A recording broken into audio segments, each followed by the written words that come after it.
അന്ന് ഈ സർക്കാരുമായിട്ട് വഴക്കൊന്നുമില്ല. വഴക്കിന് കുറവൊന്നുമില്ല. ഈ സർക്കാരുമായിട്ടല്ല, എപ്പോഴും ഈ സിസ്റ്റത്തിനകത്ത് പല അജണ്ടകളും ഉള്ളവരുണ്ട്. ഇപ്പോൾ ഉദാഹരണത്തിന് അവിടെ മാനന്തവാടി ഇപ്പോൾ എന്ത് നല്ല ചെയ്താലും അതിനകത്ത് വേറെ ഇഷ്യൂ വരും. ഇപ്പോൾ ഉദാഹരണത്തിന് അവിടെ ഭൂമി ഭയങ്കര കയ്യേറ്റം നടക്കും. അന്ന് VS-ന്റെ കാലഘട്ടത്തിലും കൂടെ ആ ഒരു മെയിൻ പരിപാടി അതായിരുന്നു. മൂന്നാറും ഒക്കെ നടക്കുന്ന സമയമാണ്. അപ്പോൾ വയനാട്ടിലും ഉണ്ടായിരുന്ന കയ്യേറ്റങ്ങൾ മുഴുവൻ ഒഴിപ്പിക്കേണ്ടത് എൻ്റെ ജോലിയല്ലേ. അതാണ് ഉത്തരവാദിത്വം സബ് കളക്ടറാണല്ലോ. സബ് കളക്ടറല്ല.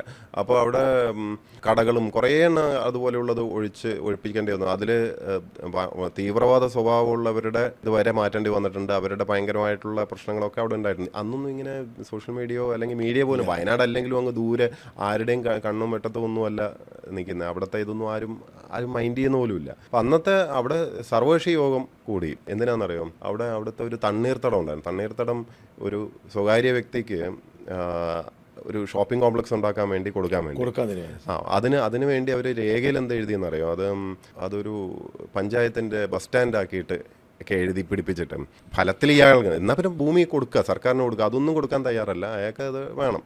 ഇങ്ങനത്തെ കുറേ ഉടായ്പ പ്രോജക്റ്റുകളുണ്ടല്ലോ. ഈ പ്രോജക്റ്റ് ഉണ്ടാക്കി കൊടുത്തിട്ട് അവസാനം സർവകക്ഷി യോഗം ചേർന്നാണ് ഇത് അനുവദിക്കുന്നത്. അല്ലല്ല, ഈ സർവകക്ഷി യോഗം ഇതിന്റെ അവസാനം വന്നത്. അതായത് ഇയാൾ അപേക്ഷ കൊടുക്കുന്നു.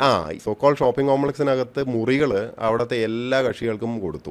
അതാണ് സെറ്റിൽമെന്റ്. ഇതൊക്കെ പിന്നെയാണ് നമുക്ക് ഇതിന്റെ ഗുട്ടൻസ് ഒക്കെ മനസ്സിലാവുന്നത്. ഞാൻ ആകെ ചെയ്ത ഒരേ ഒരു ഇതെന്ന് പറഞ്ഞു കഴിഞ്ഞാൽ എൻ്റെ റിപ്പോർട്ട് ചോദിച്ചു ഗവൺമെന്റ്. അപ്പം ഞാൻ പരിപാടിയൊക്കെ കൊള്ളാം, നല്ല വികസനം ഇതൊക്കെയാണ്. പക്ഷേ ഒരു വിഷയം ഒറ്റ ഇതേ ഉള്ളൂ, ഈ ലാൻഡ് തണ്ണീർത്തടമായിട്ടാണ് കാറ്റഗറൈസ് ചെയ്തിരിക്കുന്നത്.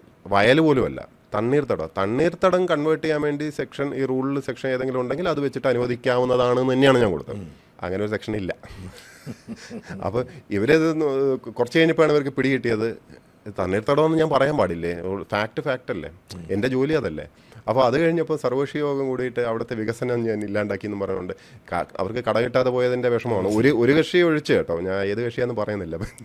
ബാക്കി എല്ലാ കക്ഷികളും കൂടെ ചേർന്നിട്ട് ഇങ്ങനെയൊക്കെ ഉണ്ടായി.